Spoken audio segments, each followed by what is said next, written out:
प्रिय छात्रों, नमस्कार। मैं डॉक्टर अरुण कुमार देशमुख प्रबंध शास्त्र संस्थान काशी हिंदू विश्वविद्यालय से आपके लिए लेकर आए हैं dynamics of business environment and legal framework.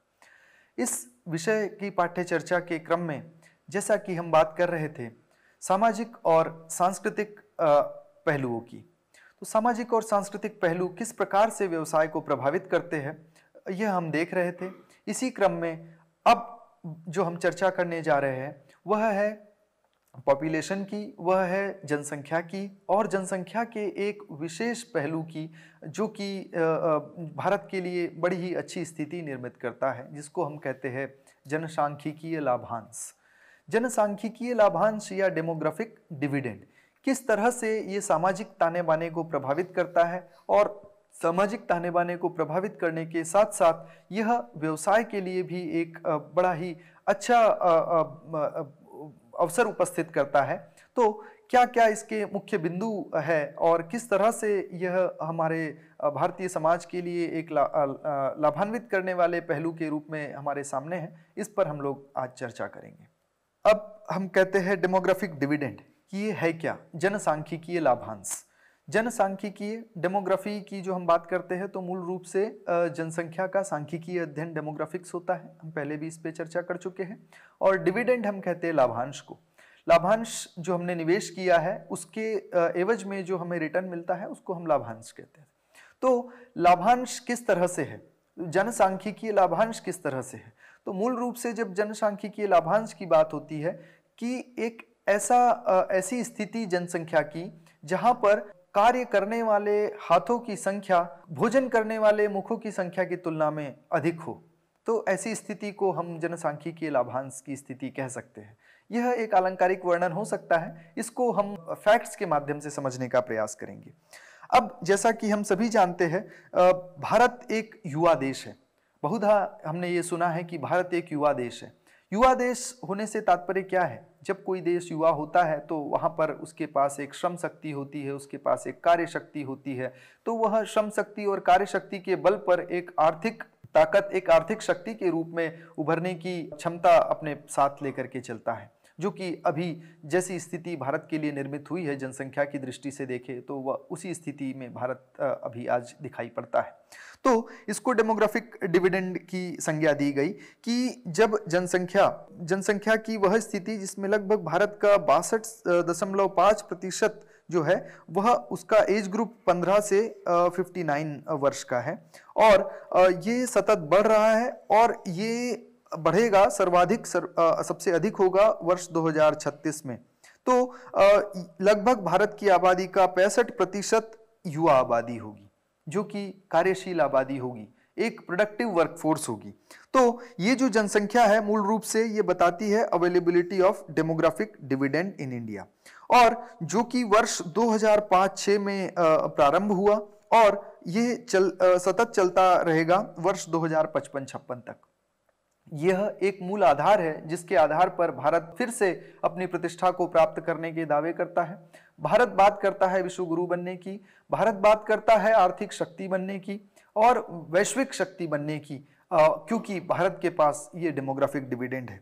यदि हम अन्य देशों की बात करें तो एजिंग पॉपुलेशन एक बड़ी समस्या बनी हुई है उनके लिए। विकसित देशों के लिए बूढ़ी होती हुई आबादी एक बड़ी समस्या बनकर के सामने आई है। वही भारत के लिए एक ऐसी लाभांश वाली स्थिति निर्मित हो रही है जिससे कि उसकी जनसंख्या उसके लिए एक लाभांश का कार्य कर रही है। तो इकोनॉमिक सर्वे वर्ष 2018-19 के अनुसार डेमोग्राफिक डिविडेंड की जो स्थिति है वो वर्ष 2041 में सर्वाधिक होगी, जबकि भारत में जो आयु है, वर्किंग एज है, कार्यशील उम्र है, वह 20 से 59 वर्ष की है, जो कि उस समय 59% हो जाएगी। तो ये आंकड़े हमें बताते हैं कि ये फैक्ट्स हमें बताते हैं कि किस तरह से जनसांख्यिकीय लाभांश भारत के पास है। अब इसकी अगर डेफिनेशन की बात करें, परिभाषा की बात करें, तो मूल रूप से ये भी उसी तरफ इशारा करता है। 15 से 64 वर्ष की आयु वाले जो जिस देश में सर्वाधिक होंगे, ऐसे देश को डेमोग्राफिक डिविडेंड वाला देश कहा जा सकता है। और अगर हम देखें तो ये जो उम्र होती है मूल रूप से सामाजिक और आर्थिक रूप से किसी देश, समाज, परिवार, हर तरीके से हर इकाई को आगे बढ़ाने वाली होती है। अब अगर हम डेमोग्राफिक डिविडेंड की बात करें भारत में, तो हम पाते हैं कि भारत की जनसंख्या अभी यंगेस्ट है पूरे विश्व में। लगभग देखें तो एजिंग पॉपुलेशन हमारे पास बहुत कम है। वर्ष 2020 में जो हमारी मीडियन एज थी भारत की, वह 28 वर्ष थी। अगर हम दूसरे देशों से इसकी तुलना करें तो चीन में उस समय ये जो आयु थी वह 37 वर्ष थी, जबकि अमेरिका में यह आयु 45 वर्ष थी। और जो पश्चिमी यूरोप में और अमेरिका में लगभग 45 वर्ष, और जापान में ये 49 वर्ष। इससे ये सिद्ध होता है कि समूची दुनिया एक और बुढ़ापे की तरफ बढ़ रही है, वही भारत अपनी युवा शक्ति के साथ समूचे विश्व को अपनी शक्ति का प्रदर्शन करता हुआ दिखाई पड़ता है। यही डेमोग्राफिक डिविडेंड है। तो मूल रूप से जो वर्किंग पॉपुलेशन है 15 से 64 वर्ष की, वो अगर हम देखें तो डिपेंडेंट एज और इंडिपेंडेंट एज, तो ये जो उम्र है 15 से 64 वर्ष की, ये इंडिपेंडेंट एज है। इसमें व्यक्ति की निर्भरता किसी दूसरे पर, समाज के, परिवार के अन्य लोगों पर लगभग कम हो जाती है, और वह किसी न किसी रूप में अर्जन का कार्य करता है, आर्थिकी अर्जन का कार्य करता है, और इसकी वजह से परिवार ही नहीं बल्कि पूरा समाज और राष्ट्र लाभान्वित होता है। अगर हम डिपेंडेंट एज की बात करें तो 65 या 65 से अधिक आयु वाले लोग डिपेंडेंट माने जाते हैं, और 15 वर्ष से कम वाले वर्ष की आयु वाले लोगों को हम आश्रितों की श्रेणी में रख सकते हैं, जिसकी संख्या, जिसकी मात्रा अगर हम बात करें तो भारत में बहुत कम है।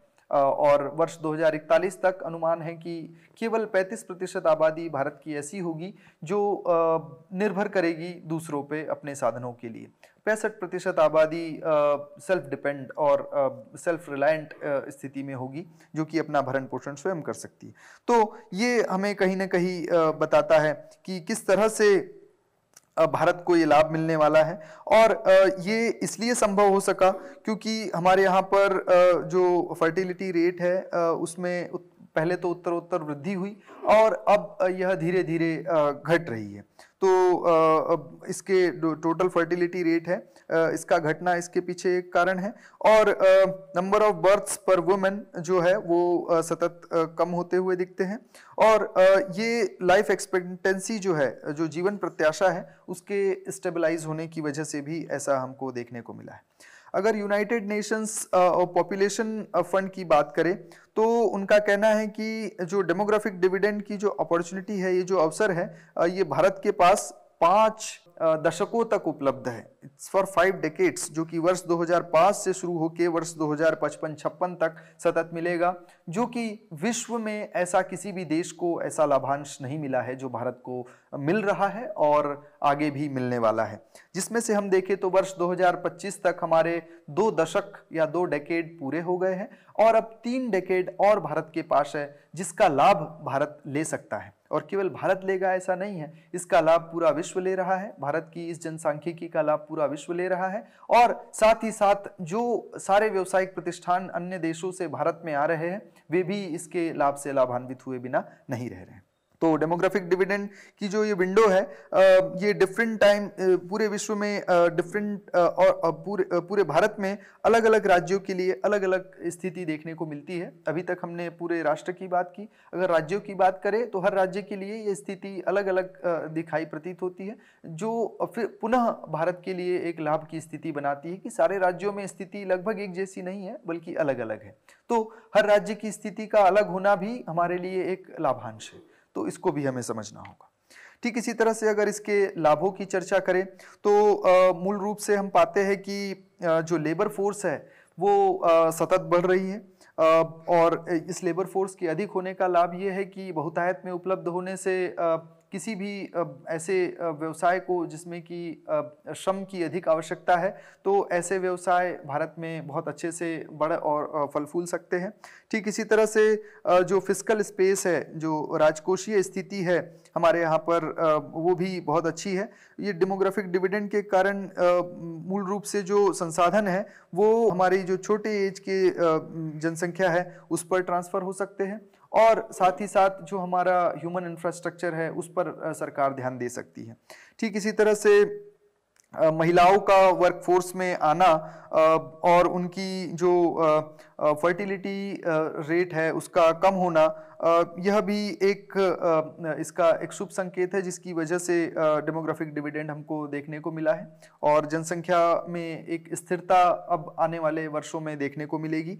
जैसा कि चीन में देखा गया, सिंगल चाइल्ड पॉलिसी या एक बच्चे की नीति को जो उन्होंने अपनाया, उसके नकारात्मक पहलुओं को उन्होंने देखा और अब वो फिर से 2 चाइल्ड और 3 चाइल्ड पॉलिसी की तरफ आगे बढ़ रहा है। क्यों? क्योंकि उन्होंने पाया कि जनसांख्यिकीय लाभांश को वे खोते जा रहे हैं।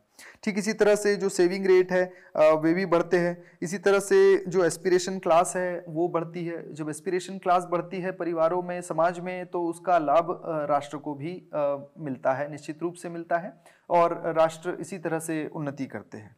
ठीक इसी तरह से अगर देखें तो ऐतिहासिक रूप से इसने 15% ओवरऑल ग्रोथ में जो भी विकसित अर्थव्यवस्थाएं हैं उनके विकास के में लगभग 15% तक का इसका योगदान रहा है डेमोग्राफिक डिविडेंड का, जो कि भारत को भी मिलने जा रहा है। तो अगर हम जापान की बात करें तो सबसे पहले जापान को ये जनसांख्यिकीय लाभांश देखने को मिला, जो कि वर्ष 1964 से वर्ष 2004 तक उन्होंने इस कालखंड में इस लाभांश को देखा, और उसका परिणाम हमने ये देखा कि किस तरह से जापान एक आर्थिक शक्ति के रूप में, एक छोटा सा देश होने के बावजूद भी, विश्व की 3 सबसे शक्तिशाली अर्थव्यवस्थाओं में जापान अपनी भागीदारी रखता है। तो इसके पीछे यही जनसांख्यिकीय लाभांश था, और लगभग वैसा ही लाभांश भारत के लिए वर्ष 2005 से 2055 के बीच में निर्मित हो रहा है। उसी के बल पर भारत एक विकसित राष्ट्र बनने की कल्पना साकार करता हुआ दिखाई पड़ता है। अब इसके जो लाभ है उसमें अन्य लाभों की बात करें तो इंडस्ट्रियलाइजेशन और अर्बनाइजेशन बहुत तेजी से होता है। एस्पिरेशनल क्लास जो है वो अर्बन एरियाज की तरफ आगे बढ़ते हैं, अपने अच्छे एम्प्लॉयमेंट की तलाश में इंडस्ट्रीज की तरफ आगे बढ़ते हैं, तो कहीं ना कहीं समाज में एक वो बयार चलने लगती है जो कि आर्थिक विकास के इंजन को तेज चलाती है। ठीक इसी तरह से वर्कफोर्स में वृद्धि होती है कि हमारे यहाँ पर वर्कफोर्स की मानव संसाधन की जो टकसाल है वो हमारा, उसके पीछे अगर कोई कारण है तो वह राजनीति जो वो हमारा जनसांख्यिकीय लाभांश ही है, डेमोग्राफिक डिविडेंड है। ठीक इसी तरह से पॉलिसी मेकिंग हमारी और बेहतर होती है जब हमें अच्छे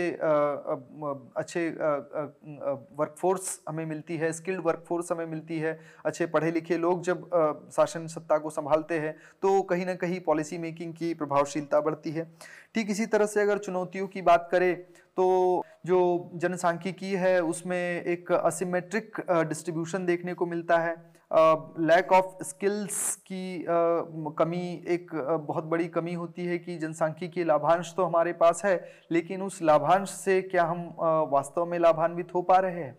यदि नहीं हो पा रहे हैं तो उसके मूल में हमें पता चलता है कि कौशल की कमी एक बहुत बड़ी कमी है, और भारत में भी लगभग ऐसी ही स्थिति निर्मित हुई है कि लगभग 20 वर्ष हमारे इस जनसांख्यिकीय लाभांश के 5 दशकों के 2 दशक बीत चुके हैं, 20 वर्ष बीत चुके हैं, लेकिन जिस स्तर के लाभ को भारत को लेना चाहिए था वह अभी भी हमें लगता है कि लेने की स्थिति में नहीं है। क्यों? क्योंकि हमारे पास स्किल्ड वर्कफोर्स की कमी है। वर्कफोर्स तो है लेकिन हमारे पास स्किल्ड वर्कफोर्स की कमी है, उनके पास कौशल की कमी है। तो इसी को ध्यान में रखते हुए skill India movement, stand up India, startup India movement जैसे कुछ अभियान केंद्र सरकार द्वारा चलाए गए, और उसके चलते कई तरह के नई नीतियां निर्मित हुई, और उन नीतियों के फलस्वरूप कई परिवर्तन हमको देखने को मिल रहे हैं, लेकिन अभी भी बहुत कुछ करना बाकी है। तो ये लैक ऑफ स्किल्स कहीं ना कहीं डेमोग्राफिक डिविडेंड को डेमोग्राफिक डिजास्टर की दिशा में भी लेकर के जाती है, जिसके लिए हमको हमेशा सतत सावधानी बरतनी चाहिए। ठीक इसी तरह से जो ह्यूमन डेवलपमेंट पैरामीटर्स है, जो किसी भी राष्ट्र के विकास के लिए ग्रोथ के अलावा जो अन्य पैरामीटर जिसकी चर्चा हम कर चुके हैं, वे भी कहीं ना कहीं अभी बहुत निम्न स्थिति में है, जो कि हमारे लिए एक समस्या का कारण बन सकते हैं, चुनौती बन सकते हैं। बहुधा हमको जॉबलेस ग्रोथ देखने को मिलता है कि उन्नति तो हो रही है, लेकिन बेरोजगारी भी उसी गति से बढ़ रही है। ठीक इसी तरह से इनफॉर्मल नेचर ऑफ इकोनॉमी जो है, वो भी एक समस्या इसमें देखने को मिलती है कि अनौपचारिक रूप से एक पैरेलल इकोनॉमी साथ में चलती हुई दिखाई तो पड़ती है, लेकिन उसका जो मेन स्ट्रीमलाइन इकोनॉमी है उसमें योगदान कम देखने को मिलता है। तो ये कुछ चुनौतियां हैं जो डेमोग्राफिक डिविडेंड के साथ जुड़ी हुई है। ठीक इसी तरह से अगर इसके बिजनेस के पर पड़ने वाले प्रभाव की बात करें या इसके बिजनेस इम्प्लीकेशंस की बात करें, तो लेबर मार्केट के एक्सपेंशन के रूप में हम इसको देख सकते हैं कि किस तरह से भारत के लेबर मार्केट में विस्तार हमने देखा पिछले कुछ वर्षों में, पिछले कुछ दशकों में। ठीक इसी तरह से जो उपभोक्ता बेस है वह तेजी से बढ़ा। तो हमारा देश केवल कार्य करने वाले हाथों के रूप में नहीं पहचाना जाता, बल्कि एक बड़ा उपभोक्ताओं का देश भी कहा जाता है। और यही एक हमारी सॉफ्ट पावर है, जिसके चलते कोई भी बड़ी आर्थिक शक्ति हमें आंख नहीं दिखा सकती, क्योंकि उसे पता है कि अब अर्थव्यवस्थाएं बाजार आधारित है, और एक बड़े बाजार से अगर हम किसी भी चुनौती को प्रस्तुत करते हैं तो वह बाजार हमारे लिए रास्ते बंद कर सकता है। तो इसलिए कोई भी देश हमें अब आंख दिखाने की हिम्मत नहीं कर पाता, क्योंकि हमारे पास एक बहुत बड़ा कंज्यूमर बेस है, डेमोग्राफिक हमारे पास है, और वही डेमोक्रेसी के साथ साथ हमें एक लाभांश देती है। ठीक इसी तरह से एंटरप्रेन्योरशिप और इनोवेशन की अगर बात करें, तो startup India, stand up India जैसे अभियानों के फलस्वरूप हमने देखा कि किस तरह से स्टार्टअप कल्चर ने गति पकड़ी है भारत में, और कई स्टार्टअप हमारे यहाँ पर आए, उनमें से कई यूनिकॉर्न और डेकाकॉर्न बन करके हमारी अर्थव्यवस्था के इंजन को आगे चला रहे हैं, आर्थिक रूप से मजबूती प्रदान कर रहे हैं। तो ये इस तरह से स्टार्टअप्स का बढ़ना कहीं ना कहीं एक शुभ संकेत है अर्थव्यवस्था के उज्जवल भविष्य के लिए। ठीक इसी तरह से कंज्यूमर प्रेफरेंसेस की अगर बात करें, उनकी प्राथमिकताओं में शिफ्ट की बात करें, तो वह भी हमको देखने को मिल रहा है कि कहाँ एक समय था जब हम अपनी मूलभूत आवश्यकताओं की पूर्ति के लिए उपभोक्ताओं के रूप में संघर्ष करते हुए दिखलाई पड़ते थे। वही आज की स्थिति में अब हम स्टैंडर्ड ऑफ लिविंग की बात न करते हुए अब हम स्टैंडर्ड ऑफ लाइफ की बात करते हैं। हम जीविका के स्तर की बात नहीं केवल सीमित नहीं है, अपितु जीवन के स्तर की अब हम बात करते हैं कि कैसे हमारा जीवन स्तर अच्छा हो, जीवन शैली अच्छी हो, तो उस पर अब हमारा ध्यान जा रहा है। इसके चलते कई सारे उद्योग धंधों के लिए अवसर बन रहे हैं, चाहे वो वेलबींग से रिलेटेड हो, चाहे वो स्वास्थ्य से संबंधित हो, चाहे वो मनोरंजन से संबंधित हो। अनेक अवसर, नए अवसर ये लेकर के हमारे सामने प्रस्तुत हो रहा है। तो इससे हमें समझ में आता है कि इसके कितने बिजनेस इम्प्लीकेशंस हो सकते हैं और कितने संभावित लाभ किसी अर्थव्यवस्था को इससे हो सकते हैं। ठीक इसी तरह से अगर हम बात करें कि ग्रोथ किसी देश के उन्नति में क्या उसका योगदान हो सकता है, तो ज़्यादा डेमोग्राफिक डिविडेंड रिसर्च बताता है कि जिस देश का डेमोग्राफिक डिविडेंड या जनसांख्यिकीय लाभांश अधिक होता है, उस देश का जीडीपी ग्रोथ भी अधिक होता है। तो जापान के केस में भी इसको समझा जा सकता है। अन्य देशों जिन्होंने इस डेमोग्राफिक डिविडेंड को अलग अलग कालों में देखा, तो वहाँ भी इस अंतर को देखा जा सकता है। ठीक इसी तरह से प्रोडक्टिविटी गेन्स, युवा आबादी अधिक उत्पादकता का द्योतक है, तो प्रोडक्टिविटी गेन्स भी देखने को मिलते हैं। ठीक इसी तरह से सेविंग और इन्वेस्टमेंट भी बहुत तेज़ी से बढ़ते हैं, जैसा कि हम आज की स्थिति में देख सकते हैं। आज से कुछ वर्षों पहले तक भारत की बड़ी ही छोटी सी 1 या 2% आबादी निवेश पूंजी बाजार में निवेश करती थी, स्टॉक मार्केट में निवेश करती दिखलाई पड़ती थी। वही अगर आज की स्थिति देखें 10 वर्ष पहले और 10 वर्ष के बाद आज की स्थिति देखें, तो यह संख्या बड़ी तेज़ी से बढ़ रही है। युवाओं का पूंजी बाजार में निवेश युवाओं का रुझान कहीं न कहीं अर्थव्यवस्था के उस ग्रोथ इंजन को चलाने के लिए तत्पर दिखता है। तो यह एक शुभ संकेत है कि किस तरह से ग्रोथ को आगे बढ़ाने में डेमोग्राफिक डिविडेंड अपना योगदान देता है। ठीक इसी तरह से हमने अन्य विषयों पर चर्चा की। इसी के साथ हम अपनी बात को समाप्त करते हैं। धैर्यपूर्वक श्रवण के लिए आप सभी का बहुत बहुत धन्यवाद।